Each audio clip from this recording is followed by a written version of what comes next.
Today our program is competing with the University of Iowa women's basketball team. So I want to thank everyone for choosing the Master Gardener Community Speaker Series 2025. Master Gardener programs use research-based horticulture, gardening knowledge, information, and practices for education, and we coordinate our service projects to promote healthy communities. We thank our supporting sponsor, Hills Bank, Ty and Lily at City Channel 4 for live streaming the program and videotaping. This video is available on City Channel 4's YouTube. And also thanks go to Shannon Balicki for her assistance, and to Master Gardeners Brandy Jansen, Sharon Jeter, Sandy Gannon, and Joyce Miller for their assistance. Today, each speaker will present for approximately 45 to 50 minutes, and will then take your questions. The audience, both in-house and online, may not be able to hear your questions, so we ask that you step to the microphone following each presentation.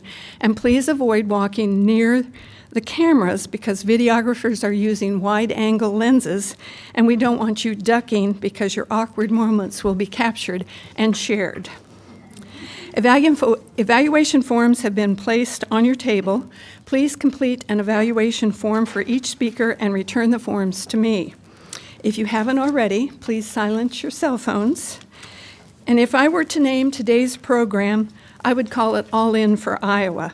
Today we're covering soil health, prairie restoration, and pollinators, and we have a great lineup. When Iowa was settled in the mid-19th century, farmers worked a complete system, growing animals to feed the owners and using their waste to nourish the soil. That practice changed after World War II, when chemical fertilizers became the norm. Soil is the most important aspect of gardening and farming. Healthy soil is vital to growing and cultivating a soil food web. Our speaker lineup today has changed just a little. I'm sad Hillary Olson is unable to be here, but I am especially pleased that National Resource Conservation Service Specialist J.D. Hollingsworth is with us today. He's addressing building soil health. He has a strong farm background and an Iowa State education. After graduating with a degree in agronomy, J.D. worked at a private research farm before launching his career with NRCS as a soil conservation specialist in Fairfield. He has worked as a district technician, a watershed coordinator, and served as a civil engineering technician with NRCS. He is kind of a jack of all trades. He lives in Packwood in southeast Iowa with his wife and children. He farms with his dad on the family farm.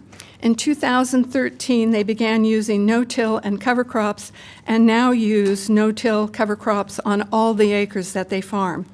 They've raised cereal rye for cover crop seeds since 2019. Please join me in welcoming J.D.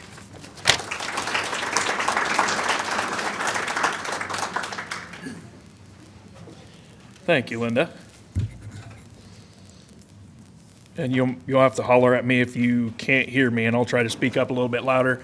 Bear with me. I'm one of those presenters that a lot of times I'm over here and then I'm over here. So they told me to try to keep it close here. So yes, I am the area soil health specialist for all of Southeast Iowa. I cover 24 counties for the NRCS.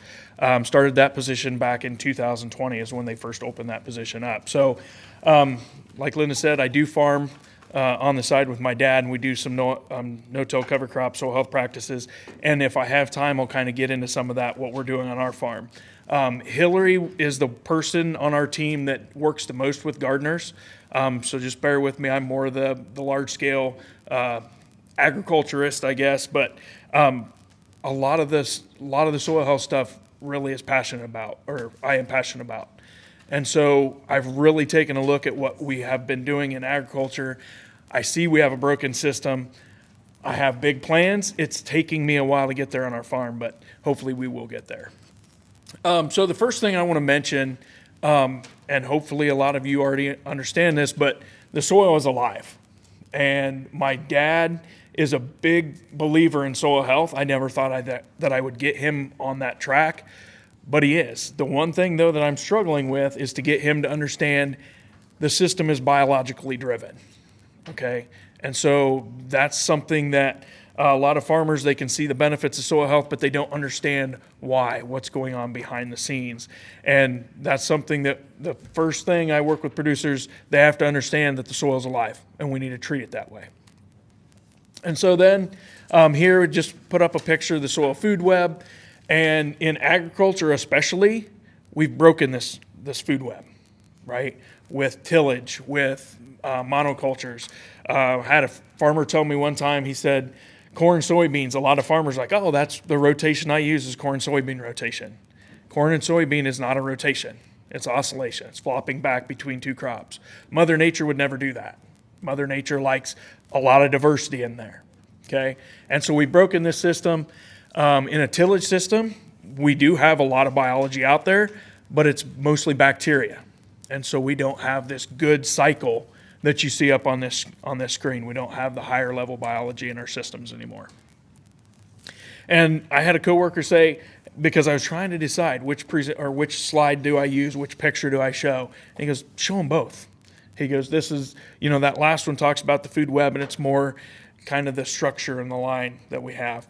But here, nice colored picture, we can see how all these things interact with each other, okay? And that's very important that we have to understand.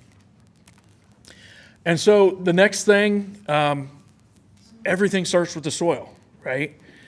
Without the soil, we can't grow crops. And if we can't grow crops, we're not going to be sustainable for our own lives. So first of all, you got the inherent properties of the soil. And these are things that, they change very little, if any, over time. And you have things like the climate, topography, the biota.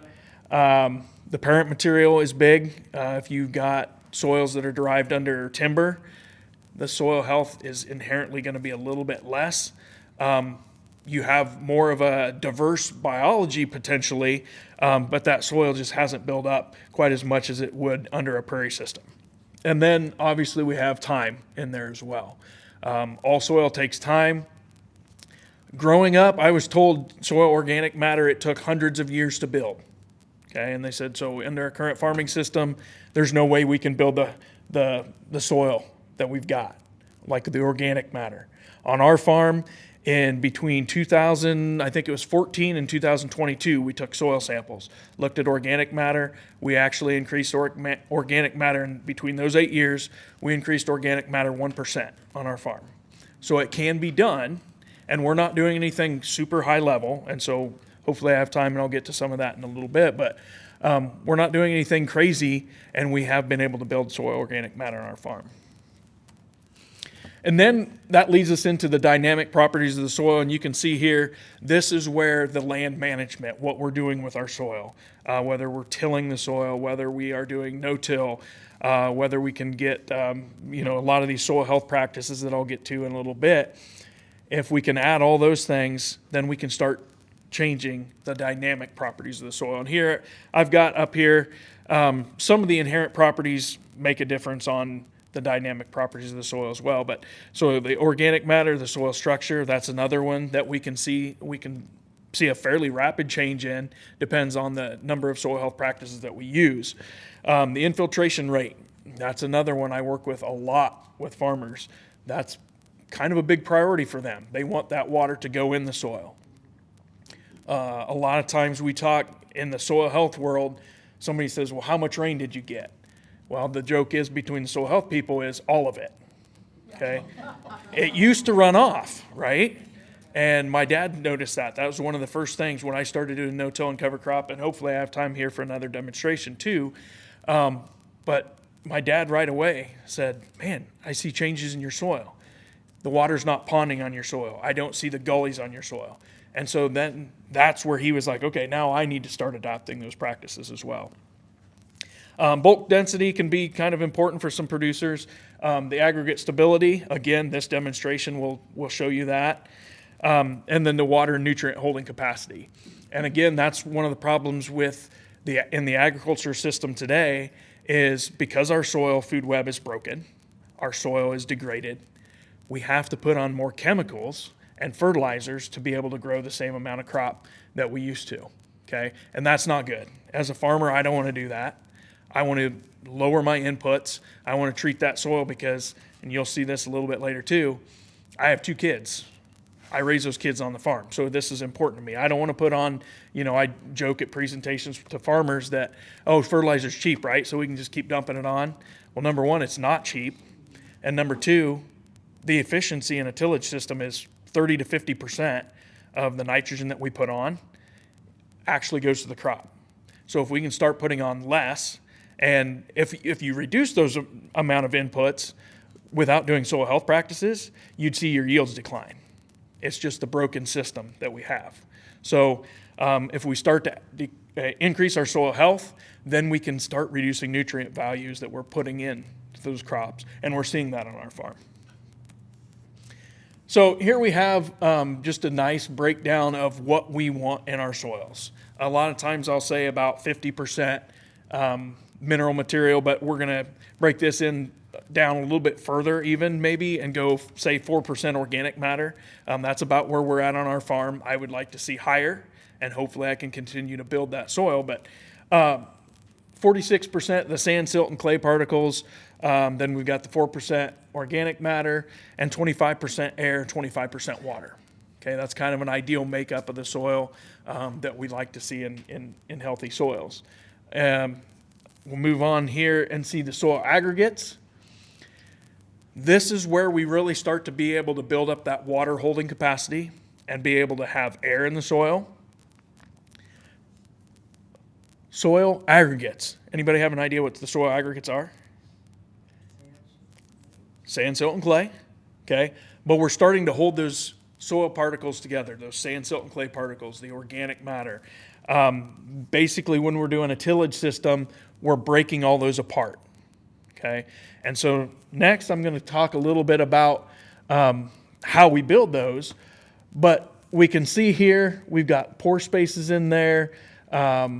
We've got water films on those soil aggregates. That's all good indications of soil health. But to build those aggregates, it takes some processes. Okay, so one of the first things that we can get the biotic glues given off by the soil microorganisms. And again, this is why the soil life is so important. Okay, is because they are giving off. Anybody go fishing? Anybody that likes to fish, you have earthworms. Are they nice and dry, or are they sticky? They're kind of sticky and slimy, right? So when they're going through the soil, they're sliming that hole as they go. And the reason they do that is because then it holds those soil particles together. They can use that same tunnel over and over and over. And so some of that is gluing. And that picture to the left, you can see the holes from the earthworm that they've left. And those holes will stay there. Okay, now why I like that on my farm is because I start to develop these earthworm holes, channels. Not only is that giving the water places to go, but it's also giving my roots places to go, especially early on when I'm building my soil health and building that structure. If I don't have those, poor soil structure is going to impact my roots. So instead of going straight down, my roots go over and then down and over and down till they find the path of least resistance. The fungal communities, the bacteria, all these microorganisms in the soil release root exudates or release their own glomalin, and depends on the type of bacteria and type of fungus. They all give off a different type of exudate. But some of my colleagues, I have a colleague in Northwest Iowa, and she is very good at the biology. She could tell you about every community and what type of kind of a release that they give that helps build that soil.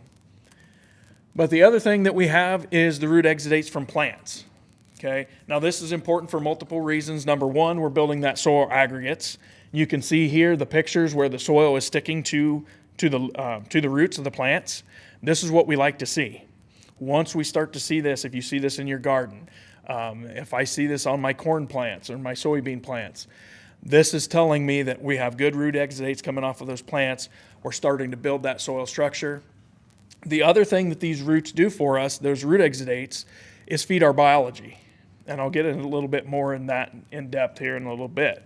But so those are primarily the two ways that we build the soil aggregates in our soil. So I really like this picture here. The one on the left is from one of my coworkers' farms. he has pretty good soil health.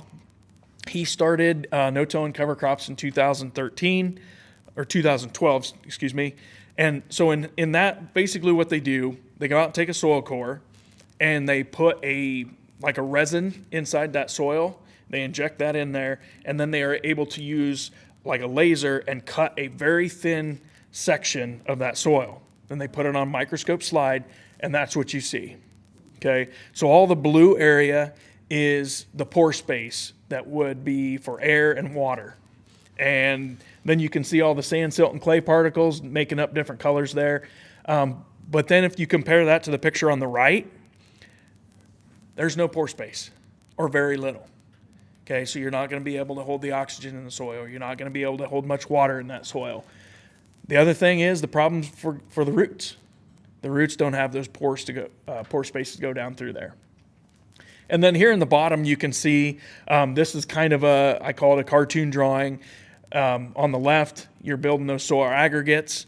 We've got more pore spaces. On the right, we've kind of destroyed that soil structure, those soil aggregates, and now we're having less pore space. The roots are going to have trouble getting down through there as well. So now I'm going to talk a little bit about, okay, so we talked about the importance of the microorganisms in the soil. Now, how do we start to do that? How do we improve our soil health? And there's 5 principles of soil health that we at the NRCS in Iowa use. You'll see some people say 4 soil health principles. They'll take out the livestock and they'll throw that in with the maximize biodiversity.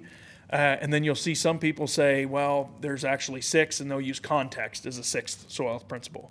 But I view context kind of integrated in all of these. And the reason that I throw livestock separate is because I think it's important enough, and the rest of the soil health specialists in Iowa, there's 5 of us, we get together and we've talked about this, and we feel that livestock are that important to soil health that we just can't lump them in with something else and kind of forget about it. But minimize disturbance is the first one, and farmers typically think about this as tillage, and that's a big one. But the other thing, and farmers don't like to hear this a lot of times, but excess chemicals or excess fertilizer. If we're having to use those, especially if we don't use them responsibly, that's a disturbance in the system. Okay, and so that will interrupt how fast we can build soil health. We can be killing off some of that biology if we don't use those inputs responsibly. Maximize cover. This is, again, a lot of times farmers view this as tillage. Okay, if we're not burying the residue, it's out there. I will tell you on our farm, even without tillage, if I don't manage my cover crops properly, it looks like I tilled because I'm starting to develop enough biology that they consume all that residue, and I want something out there. It's no different than that week that it was below 0. I guarantee you everyone in this room wore a coat outside. Well, again, I talked about our soil's alive, and so if we're not protecting it, if we don't have that layer to armor that soil from not only the raindrops, but also the temperature swings, either cold or in the summertime, the heat. So it works both ways, all parts of the year. Maximize biodiversity. Again, I talked a little bit about this before about corn, soybeans. It's not a rotation. Adding in a cover crop increases this a little bit. As gardeners, most of the time you're doing a way better job of this than farmers do because you have multiple things in your gardens that you're growing. But any little step that we can take, we can see improvements. Okay, just like I said, Mother Nature never puts 2-3 things out there. There's always a whole bunch of plants out there growing. And my belief is that if we don't do that, if we don't put the diversity out there, Mother Nature is, and that's where we end up with our weed pressures. And that's just one of my opinions anyway.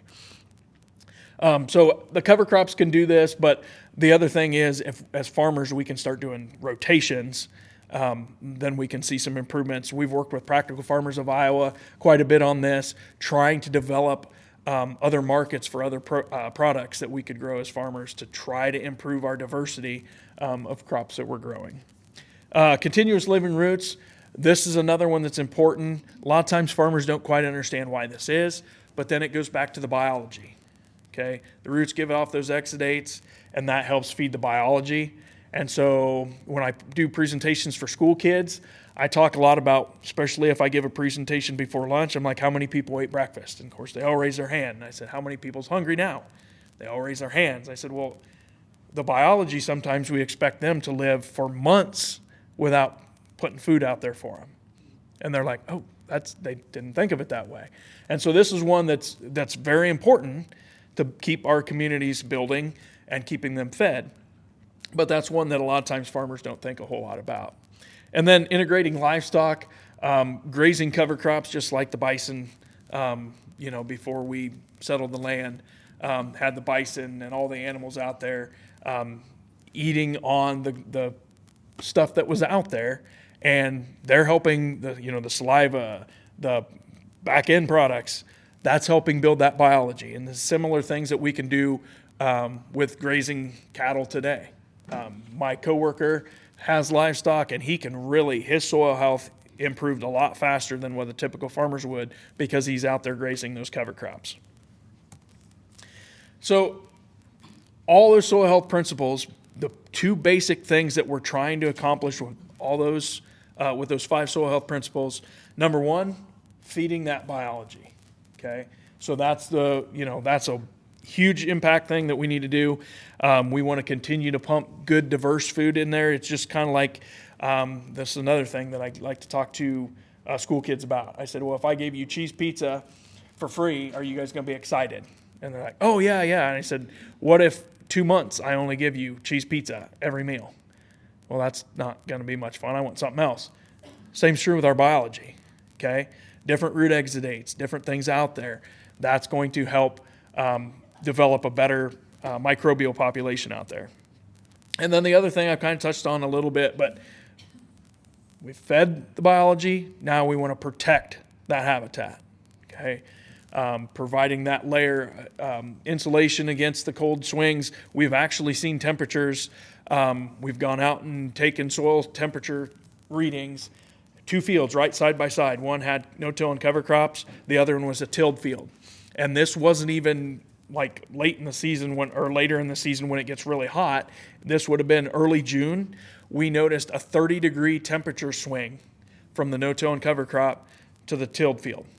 Okay, that was 10 o'clock in the morning. We saw a 30-degree temperature swing. Later in the afternoon, if we would have gone and checked, we probably would have seen an even bigger temperature swing. And anytime we get temperatures over 130 degrees, we start to kill off that biology. Okay, so that's going to be important a little bit later and something I bring up as well. So cover crops, if you go down through here and look, these are the 5 soil health principles. And this is why cover crops are the missing thing. Back in the 80s and 90s, farmers started to try to use no-till in their systems. And a lot of farmers were like, I saw this big yield hit. It's not working, so I'm going to go back to tilling.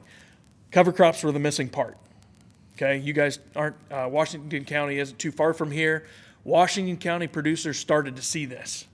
They had an Iowa State Extension official that kind of had thought about this before and started presenting this idea to some farmers. And back in the 70s, there were producers in Washington County that started using no-till and cover crops, and they're still using them today. And that's why Washington County is the #1 user of cover crop in the state of Iowa. All because one extension agent was willing to say, hey, let's try this, see if we can't make this work.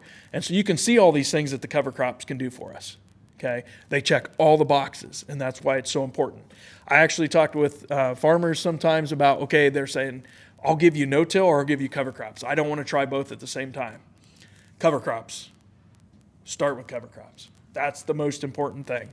Probably 15 years ago, I would have told you the other way around. I would have said no-till is the most important. But after what I've seen in talking with farmers, if they take cover crops out of their field for 1 year, they see a decline in their soil structure that fast. So that's why it's so important for us to have cover crops. Like I said, I have very little experience gardening. I had done some gardening and I wanted to expand my garden, and then my mom said, she just laughed at me. She said, when you're needing to be working on the garden, she goes, you're busy at the farm. When I got married and my wife and I started gardening together, and we had a no-till and cover crop garden, and I thought we were going all good, and then we had kids, and then all the time disappeared, okay? So we haven't gotten started back up in gardening. Hillary was the one that works a lot with gardeners, so I'm going to give it my best here. So the first thing, if somebody wants to integrate soil health in a garden, okay, and some of these principles are the same thing that I'll tell any farmer, anybody working with the soil. First thing, and my staff, I do a lot of training for our NRCS staff and throughout the area and the state, but they get tired of hearing me say goals. That's the number one thing. Because if you don't have a goal in mind why you want to do this, it's not going to be successful. Because the first time you have hit a stumbling block, you're going to be very eager to give up and say, I'm just going to go back to the way I was doing things before. But if you have a goal in mind, number one, you can develop a system to help you achieve your goal. But also, it's something to put in the back of your mind, okay, yeah, this was a rough year, but I want to get to this point. The goal on my farm, someday I would like to farm without any commercial fertilizer and no pesticides. It's going to take me a while to get there, but that's my goal. And so when I have those struggles, those years that I struggle, that's in my mind. Someday, this is where I want to get. Plan ahead. Again, I work with producers sometimes that are like, okay, I'm going to do no-till and cover crops. I've never done it before, and I'm going to plant green. No, that's a bad idea. Baby steps, okay? Plan ahead. Think about before you ever get started, okay, here's how I'm going to do this. Here's some of the challenges I might face. Here's how I can overcome those. Talk to others that are doing things that you want to try. Okay, that's important. Farmers, same way. If you try it on your own, you can learn some things, but if you talk to people that are already doing it, you can avoid some of those mistakes that they've had to run across, and it'll shorten the time that it's going to take you to develop those. Be willing to adapt. That's really important for farming. My dad told me this spring. He goes, I'm a believer in this, but he goes, every year there's something else that we have to work through. And he goes, some other struggle. And I said, well, that's why some of the bigger farmers don't want to do this, because this takes thought, okay? So keep that in mind. Be willing to adapt, start small. Just like farmers, I tell, if you farm 1,000 acres, don't do 1,000 acres the first year. Same with a garden. Pick a spot in your garden that you're willing to try. Okay, I'm going to do some cover crops over here, see how it works. Okay, that worked well. Now start to expand that throughout the rest of your garden. Or if you have multiple gardens, which I'm guessing probably a lot of you do, but if you start small or pick one garden or something like that, you can do some trials and figure out how it's going to work in your operation. And then share your experiences. I know as gardeners, you probably are a lot better than farmers. Farmers are like, they don't want anybody to know their business, it seems like. But we need to share those experiences, right? Not only the struggles, but the successes, okay? And if you talk to a farmer and they're like, oh, this is great. I've never had any problems. You probably don't want to take their advice, because I guarantee you, if you're doing some of these things, you're going to run into some struggles. Soil health in the garden. These are just some things I threw up there, whether it's no-till or strip-till, whether you're just tilling where you want to plant your seeds, or till an area. Maybe you have a lot of the garden that you don't need to till, but a certain produce that you say, oh, I know from experience, I really struggle with this one, so I'll till this little area. Rotation or diversity, again, as gardeners, you're doing a lot better job of that usually than in the agriculture sector. And then I like that we've got some pollinator and some prairie people coming up talking about, because I think that's one thing, and if I get to it, I'll show you some pictures of things I'm doing on my farm, trying to integrate, trying to mimic Mother Nature a little bit better. I know I'm not going to be perfect, but. And then animal manure or compost. This is becoming a bigger thing with the NRCS. They have a practice standard for compost. And, my thought throwing this up here was, maybe you've got a neighbor that has backyard chickens, and they're like, I don't know what to do with my manure. And maybe you might say, hey, we'll work together, we'll compost that, and then we'll use that on the garden. I'm just throwing ideas out there. This is something I would love to do, compost on my farm. Haven't quite figured out how to make that work yet. Cover crop selection. Again, this is something that I work with a lot of our producers too, and trying to help them what they want to accomplish. That's the first thing. Again, hear me say it, goals, right? We have to start there. Then what is your main crops? I put crop, and then I was like, well, gardeners, you have lots of different crops that you're growing. So you have to understand what crop you're growing and how those cover crops may interact with those cash crops, so to speak, that you're growing. And it's going to take some thought process. This isn't something that you can say. I shouldn't say you can't use all cereal rye, because when I did a no-till and cover crop garden, I did use all cereal rye, planted the whole garden to it. It was about 3 feet tall in the spring when I terminated it and then planted into that. And then I'd bring in the grass clippings, and then I got weeds because I didn't know what I was doing. But it takes a thought process. Planting, when do you want to seed? That's the next thing. I don't know a lot about the soil health and gardening, but what I've been looking into is you might have some cover crops that you want to plant in the fall and you want them to overwinter, and you're willing to let them go a little bit longer into the system because maybe your the garden product that you're growing, you don't have to plant until maybe June. So you can let that cover crop grow a little longer. But if you want to plant your garden, a certain area of your garden in, say, March, maybe you don't want that overwintering cover crop. Maybe you want something that's going to winter kill. So those are things to think about. And then this is a big one. I tell this to producers too, farmers. How do you plan to terminate? Because I never fails. I got a call from a producer this spring. He said, I planted cereal rye for the first time ever last fall, and it's head high. What do I do? I said, should have planned ahead and got it terminated way before it got head high in your first year of growing cover crops. But so that's something that you need to plan ahead and think about how you plan to terminate. Some termination things I just kind of threw up here. Winter kill, that would be turnips, radishes, things like that. Anything that will not survive the winter. Now, the one thing you need to make sure of is even some species like turnip and radishes that normally would winter kill, even in the ag sector, we are seeing every once in a while there's a year that they will overwinter. And so then we have to think about, okay, now what if that happens? Just be prepared for that.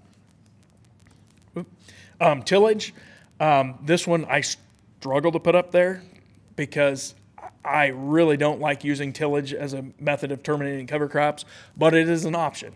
I am on the belief system that, hey, we have to use all the tools in the toolbox, and if that's the option that we have that's going to work best for our system, that's what we'll do for now. And then maybe 5 years into the system, then we say, okay, now I've adapted. Now I'm going to use a different management style to terminate those cover crops. Mowing and cutting, that's one that can work really well for certain cover crops. And I think they passed out some handouts that I brought. It talks about some of the different cover crop species and how different of these different termination methods can work for different species. But typically that mowing, you have to wait a little bit longer for that cover crop to mature for that to work, but it is an option. Crimping, again, a lot of times that has to be a little longer into the system. You can't terminate cereal rye, for example, when it's a foot tall with crimping. It's just not going to work very well. You have to wait till that cover crop is fairly mature. And then a tarp, I've read a lot about this in gardening systems. The one thing that I will caution you, yes, you are going to kill your cover crop. By tarping it, you're also going to be potentially killing some of your soil biology. Because if we get that soil really hot, okay, we're trying to limit that the sunlight getting to them and things like that, but we're also increasing the heat within that. If we get that soil temperature over 130, we start to kill some of that biology. So that's just something to keep in mind. I don't know enough about the tarping to say, yes, how much you're going to kill your biology. But again, it's the tools in the toolbox, and you have to think things through and see if it makes sense for your system. So I'm going to leave this up here while I start this next demonstration, but Hillary sent me this first one. I know it's from Indiana.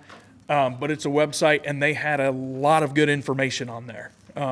Garden specific, and some of its links to other sites, but they had a lot of good information on there.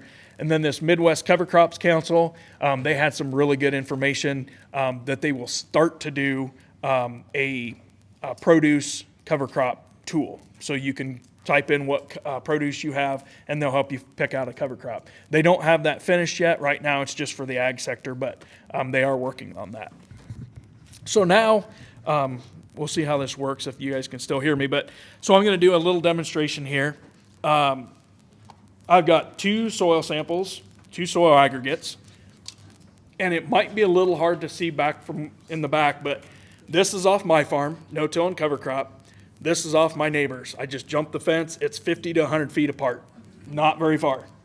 Same soil type. The only difference is the management. Okay, this has had, 12 years now, no-till and cover crop.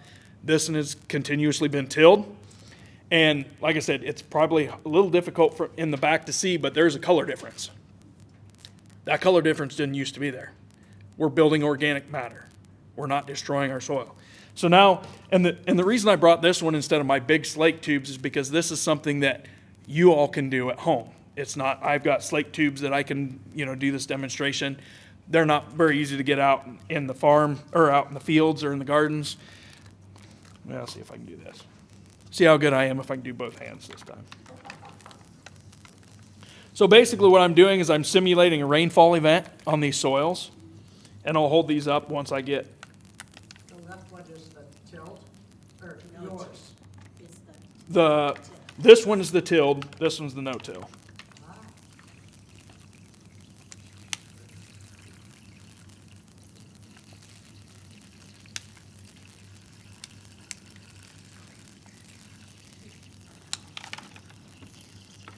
So like I said, basically what I've done is I've put water in the water bottles, and we'd used a thumbtack to poke holes in that.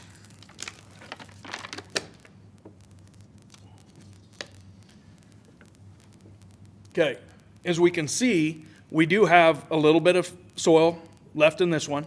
Now, these were collected probably October last year, so the longer they sit out of their natural environment, the more they kind of start to degrade, because we're not feeding that biology, right? The soil biology is gone in this soil. But obviously we can tell there's a water quality or clarity difference, right? We have a lot more sediment in this one, okay? So when I saw this demonstration, it was in the slate tubes, not in these littler ones. I went home that day and I stopped tilling on my farm. This was impactful enough for me, because not only are we losing soil, but our nutrients. We put chemicals, fertilizer, whatever on this, and it's all ending up in filling up our ponds that we spent good money on, going down to the Gulf, taking those nutrients with it. I want my soil, I want my fertility on my farm, right? So that was very impactful for me. So I think I got a little more time here. I'm going to go through a little bit about what we're doing on our farm. I know probably a lot of people in this room have heard of the carbon intensity score. And so we've run some numbers on our farm. There's a company, there's a company down in Washington that does a lot with soil health testing and carbon intensity scores and things like that. And so I don't know exactly what's good numbers and not, but there's a lot of companies that talk about going carbon neutral. On our farm, we have a carbon intensity score of -21. And so basically what that's telling us is we are putting carbon into the soil. We're keeping carbon on our farm. And that's pretty big for me. I hope someday that maybe the markets will reflect this. There is talk that the markets could start rewarding farmers that are doing these practices by maybe their grain is worth more than people that are just going out and tilling the soil and things like that. So what are we doing on our farm? We're 100% no-till and cover crop. Had a mistake in here. I put corn soybean rotation, right? It's an oscillation. We're flipping back and forth. We are growing our own cereal rye and wheat for cover crop seed. So we have a few acres that we take and set aside for that. Depends on the markets, how things work out. I think I might like to start growing a little more and selling cover crop seed. Depends on the year. Sometimes we have enough to sell to other producers, and sometimes we don't. We're a little bit different than a lot of producers. We grow 15-inch row rye instead of narrower spacing, but that's because that's the equipment that we have. I've got a mix that on my part of the farm, I'm doing a 5-way mix. I've got 5 different species that I plant in the fall out there. When we plant after harvest, it kind of makes it a little tricky to get some of the species planted and then get much growth out of them. So those 5 species that I'm using, other than the rapeseed, the other ones should overwinter, and depends on the winter. If we get like this year, that rapeseed might overwinter. We've tried some drone seeding of cover crops, and the further into the soil health system you get, the better chance you have with success, or the further north, the better, higher organic matter soils, they'll have better luck with flying them on. We've had kind of mixed results with that, but then we have a lot of other conservation practices. We have a lot of terraces on our farm, a lot of waterways, sediment basins, pond. All of our creeks and ponds have buffer strips, grass strips along them to kind of capture some of that sediment. Not that we're losing as much as we used to, but it's still just such a benefit. We can see wildlife and stuff like that. I would like to, on my farm, I've started switching those over from a brome grass, and I've started doing some pollinators and things like that in those strips. I'm trying to work on my dad to understand that this is a benefit, but I think that's going to be a little bit harder to sell. This is just a picture of me planting our corn. We've got a starter tank on the front tank on that planter is where the starter goes. It goes right on the seed. It's just to kind of give that seed corn a little bit of a boost. I have put some biological products in with that as well. And then the tank that we're pulling behind is our nitrogen. And so we're putting the nitrogen 2 inches off from the corn. Instead of just putting nitrogen all the way across the soil, I'm putting it close to that corn seed. So I'm hoping that I can reduce the amount of nitrogen that it takes by putting it right where it needs to be. And I've been running some humic acid with that to help it be a little more stable in our soil as well. And then this is a picture. You can see the cereal rye once it's been terminated, and you can see that corn growing in there. When Mother Nature cooperates and we get adequate moisture, this system works perfect. In dry years, it would have been 2023, I would have been embarrassed to have people come out and look at some of our fields because we didn't get moisture, and the biology takes moisture to break everything down. We didn't get it. Our corn looked horrible.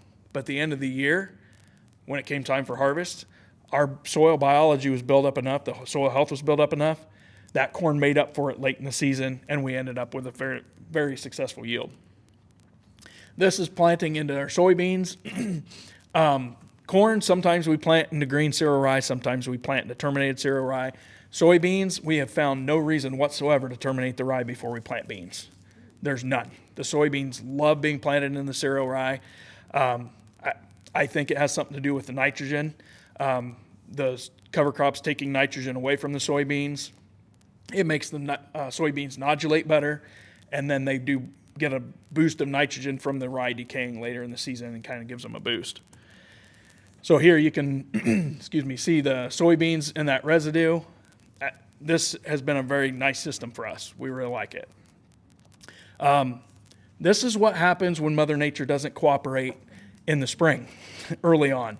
Last year we had 8 acres that we had planned on roller crimping, and we wanted to try it, and then this happened. We had 3/4 of our acres.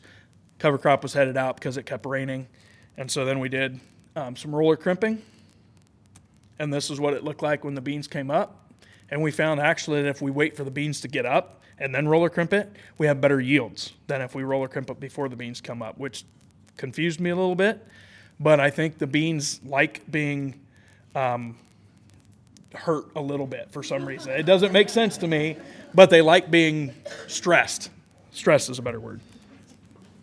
So then here's just the cereal rye we're growing for seed. This is a picture of the mix that I seeded last fall in November. And then this is my field and the neighbor's field side by side, you can see the soil structure on the left is a lot better. Here, this is the same demonstration. This was fresh. So if you take these soil samples fresh and run this demonstration, that's what you see. And then if you flip them over on the table or on the plates, you can see how it just turns to pudding. That's not what I want on my farm. I want that soil structure to hold up nice. Then where I'm at now, so I've converted the brome on my filter strips. I've started converting it to prairie. I did an Ada Hayden mix on my farm, but in my backyard, I wanted some nice diversity. I've got a space back there. I was like, let's do this. So I did this Prairie Moon mix. You can see I planted it fall of 2023. So this is me with the kids out there. I wanted these pictures because I want them to see, okay, 15 years from now, you guys helped establish this. And hopefully I'm instilling this. My son one time joked, he says, Dad, he likes little toy tractors. He says, I want a disc. And I'm like, why? Well, his grandpa, my father-in-law still does tillage. And he goes, well, his grandpa tills. And I said, well, if you start tilling, you're out of the will, so you don't get the farm.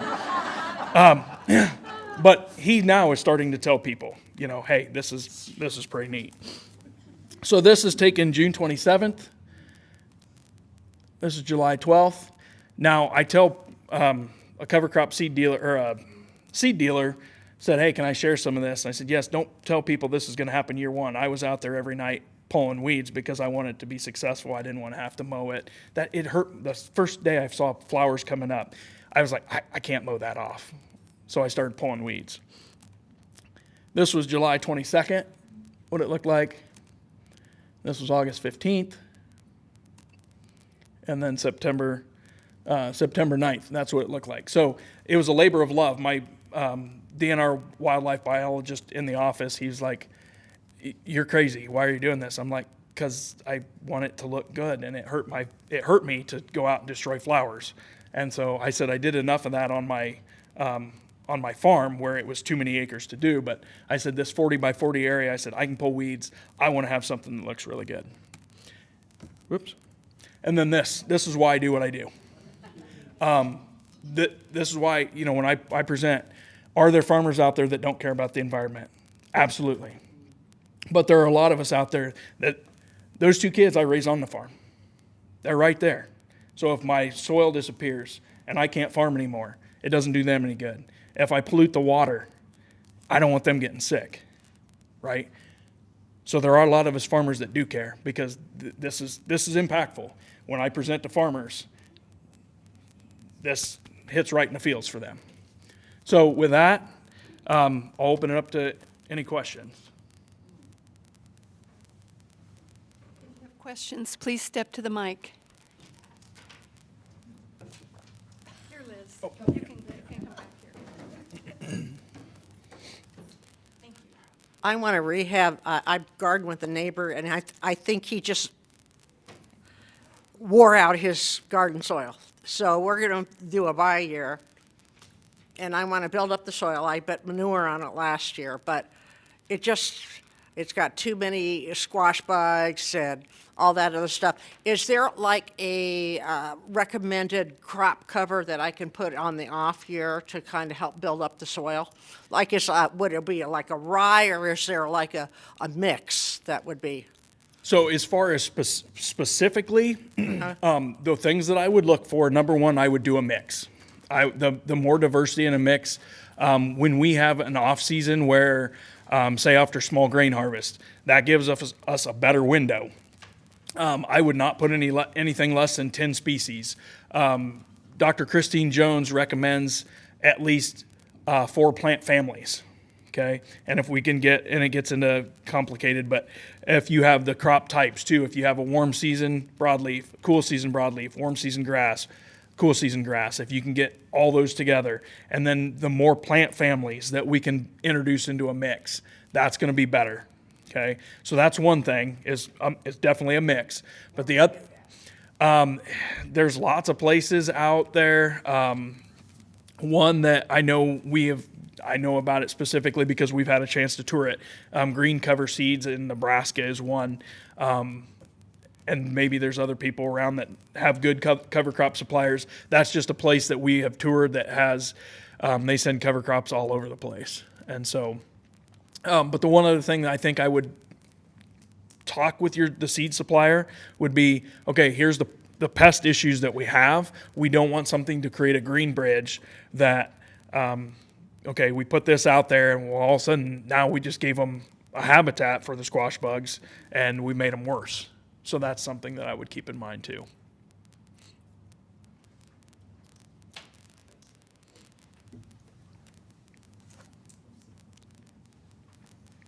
I have a naive question. So, going to do cover crops after you harvest in the fall. We don't get any rain in September. How does that cover crop ever germinate? So that's a good question, because we found early on when you first start into a soil health system, there's a lot of times that producers, their cover crops won't grow. We have seen now that even in dry years, our cover crops are going to grow because we can get enough moisture in there. Now, if we're drone seeding them, that's a different story. Okay, but as long as we're putting them in the soil, we have had excellent success getting germination in the fall. Even when some of the guys that are not quite so far into their soil health system, we're seeing success. The one other thing that I will mention quick, because that made me think about that, is terminating our cover crops in the spring. And again, remember, I want to get away from using chemicals. Right now, we're not there. And so terminating with Roundup in the spring on our I had a corn. A lot of times they talk about how the temperatures have to be really warm for chemicals to work. We have found, because of our soil health, it's kind of like if you guys had a party, you were going to have 50 people in your house. Are you going to leave your thermostat set at 74 the hour before the party? Probably not. You're going to turn it down because all those people are going to increase that temperature. We're finding the same thing with soil biology. When we get healthy soil, we've got side-by-side pictures of a tilled field and a no-till cover crop field. And the no-till and cover crop field, the snow is actually melted sooner than the tilled field because that biology is active. They're moving around in that soil. So we can actually, our rye will wake up sooner and have growth sooner because our soil health is built up. So that's a good question.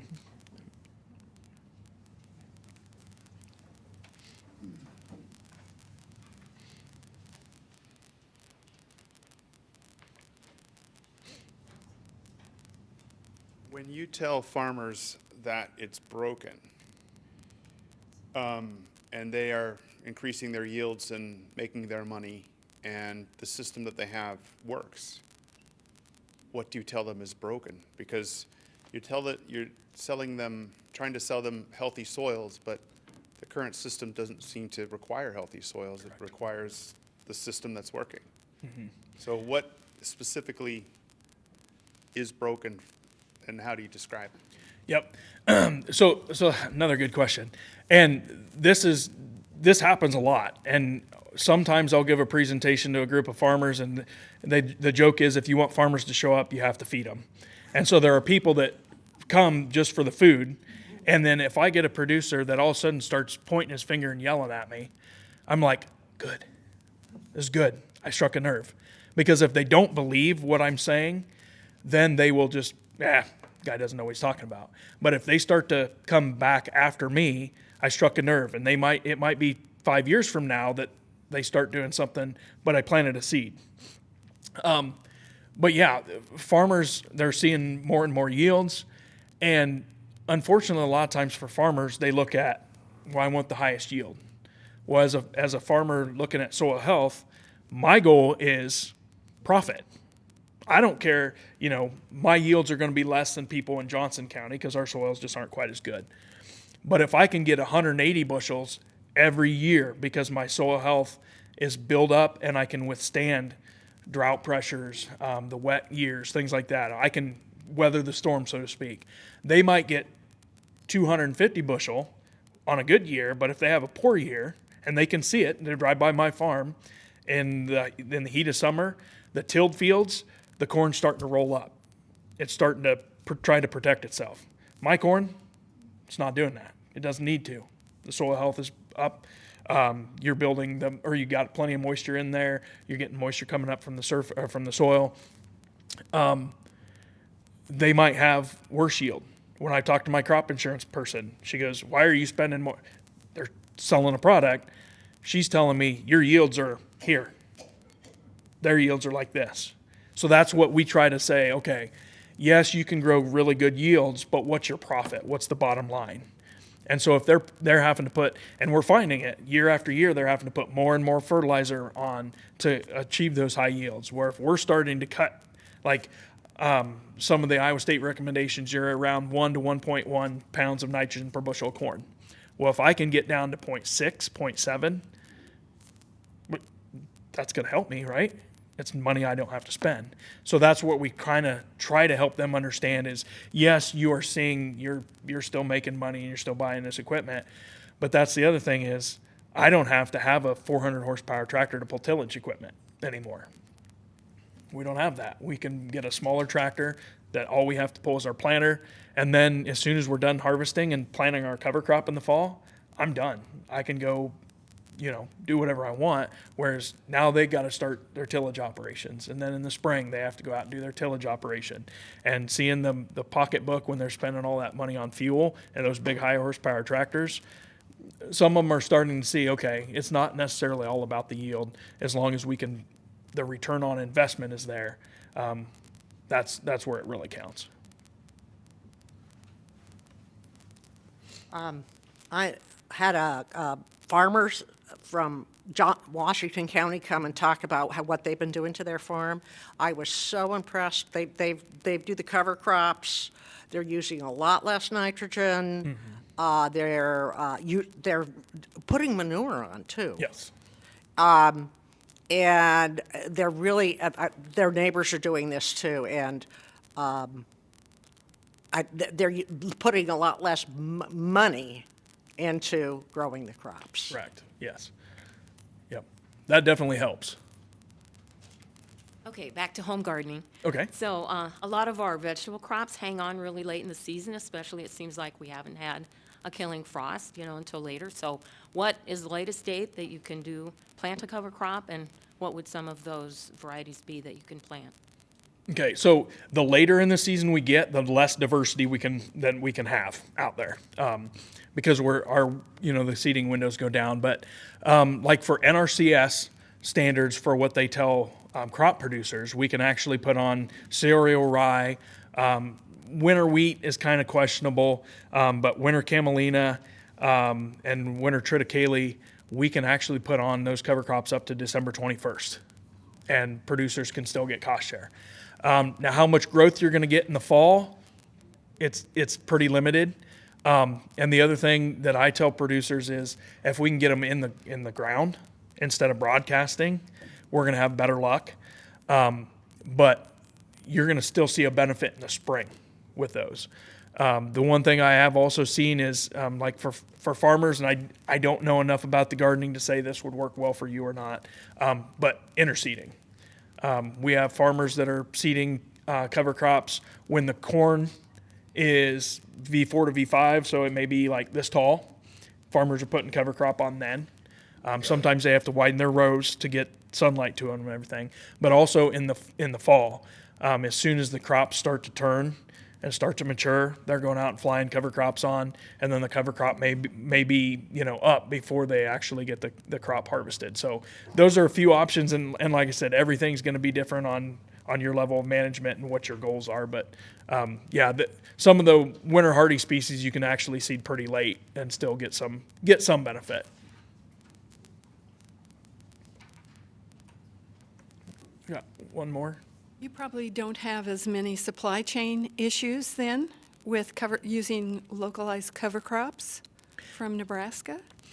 So like I said, most of the cover crops that we use on our farm, we grow the cereal rye and the wheat now, but it depends what we're wanting to plant. There's a pretty good local supplier down in Van Buren County that they've got enough of a food plot market that they can get about whatever you want. And I don't know where all his suppliers are from, but it seems like that's why we started growing our own cereal rye, because when we first started, it was tricky to get seed some years. At least It might be, well, we can get you 50-pound bags, but we're using, I'm planting 2,000 pounds a day. That's a lot to put in with bags. So, so that's where we started growing our own. But the longer we get into it, more people being interested in soil health, the easier it has been to get seed. Now, when we do some of the crazier things, then it's trickier locally to get them, like winter camelina is one. I struggled for a few years. Now I can finally get that. But early on, it was like, what's that? They didn't know what I was talking about. So.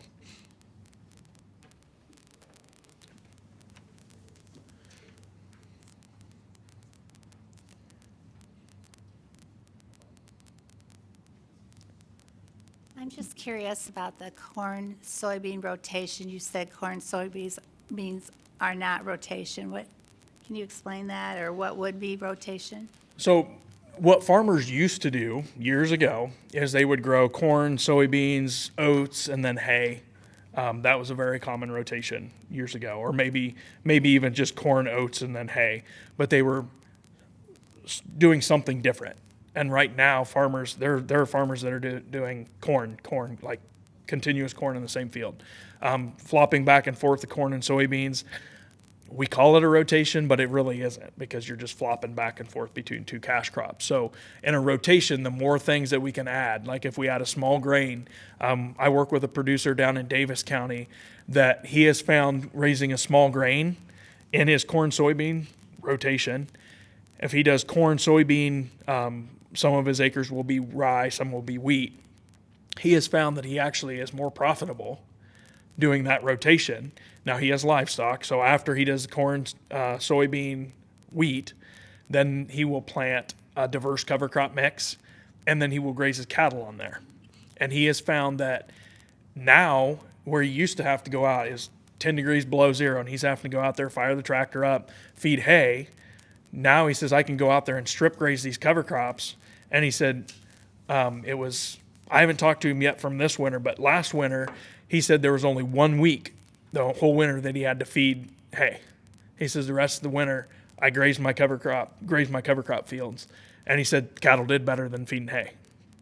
So he's really seeing the benefits. His return on investment is drastically increased since he started doing that. And he goes, plus, when it's cold, cattle love being out there. And he goes, I don't have to go fire the tractor up.